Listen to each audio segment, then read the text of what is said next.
So, dear friends, in the last lecture, we discussed what is a conservative force, and we would be now discussing what is a non-conservative force. Conservative force म्हणजे काय? तर conservative force is a force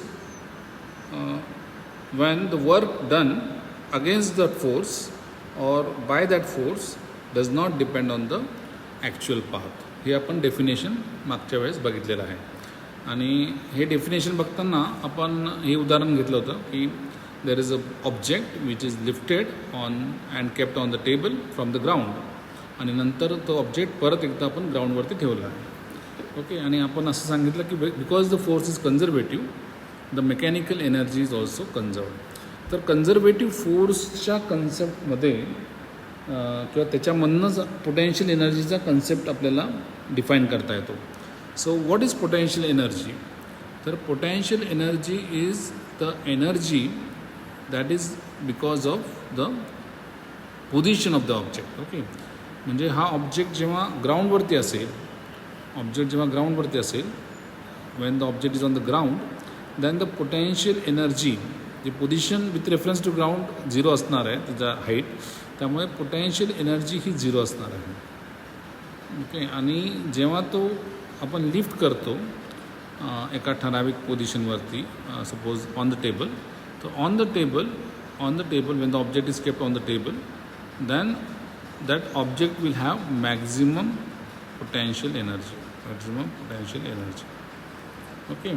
and that maximum potential energy would be given by mgh, where m is the mass of the object, g is the gravity, and h is the height through which the object is being lifted. Okay. आणि जेव्हा आपण परत एकदा तो object जेव्हा तो वरती आलेला असेल, तो ऑब्जेक्ट आपण परत एकदा बॅक टू ग्राउंड ठेवू, when you keep this object back to ground, then त्यानंतर परत the potential energy would change and it becomes 0. परत ग्राउंडवरती आल्यानंतर it becomes 0. Okay, so the concept of potential energy is linked to the conservative forces. म्हणजे जेव्हा work आपण करतो, when there is a work done by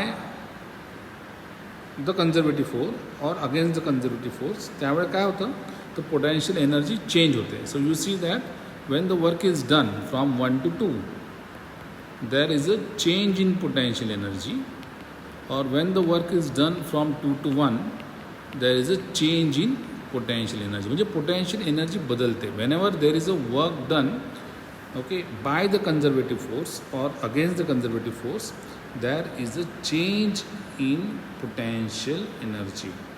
okay. म्हणजेच work किती झालेलं आहे हे आपल्याला चेंज इन पोटेन्शियल एनर्जीवरनं सुद्धा समजतं.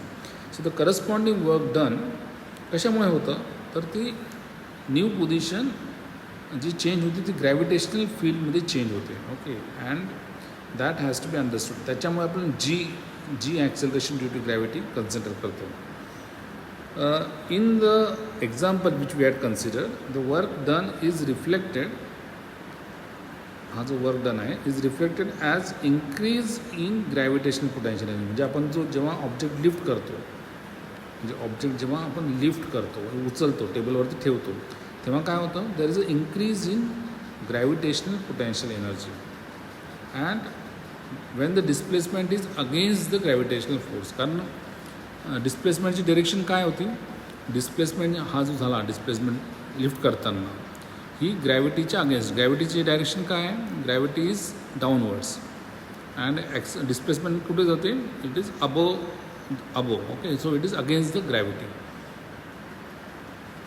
So the work done is reflected and increase in the gravitational potential Wien the displacement is against the gravitational force. Same amount of potential energy is decreased when the displacement is in the direction of force. Okay. म्हणजे there is a decrease in potential energy जेव्हा displacement in the direction of force होतं. म्हणजे आपण जेव्हा तर खाली, म्हणजे ball जेव्हा खाली येतो तेव्हा त्याची डिस्प्लेसमेंट खाली आहे आणि ग्रॅव्हिटीसुद्धा खाली आहे. Gravity is also downwards. Okay, gravity is also downwards and displacement is also downwards when you are keeping that ball on the ground. म्हणजे तुम्ही ग्राउंडवरती बॉल जेव्हा ठेवता त्यामुळे same amount of potential energy, म्हणजे जेवढी तुमची पोटेन्शियल एनर्जी म्हणजे जेव्हा तुमची पोटेन्शियल एनर्जी जेव्हा आपण 1 to 2 वर्क करतो then there is a increase in potential energy. Okay, there is a increase in potential energy. आणि जेव्हा ऑब्जेक्टला परत ग्राउंडवरती ठेवतो तेव्हा there is a decrease in potential energy. आणि because the force is conservative the increase in potential energy will be equal to the decrease in potential energy. हे सर्वात महत्त्वाचं आहे. Increase in potential energy will be equal to decrease in potential energy. Okay,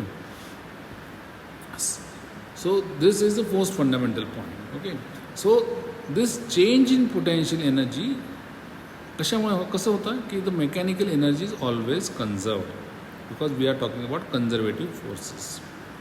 okay, मात्र real लाईफमध्ये the forces there are some forces which are non conservative. म्हणजे कुठले तर friction धरा किंवा ear resistance there are. If you consider friction or if you consider ear resistance, that kind of forces, frictionचा force किंवा ear resistance force आहे, these forces are non-conservative forces. They are non-conservative forces. का बरं?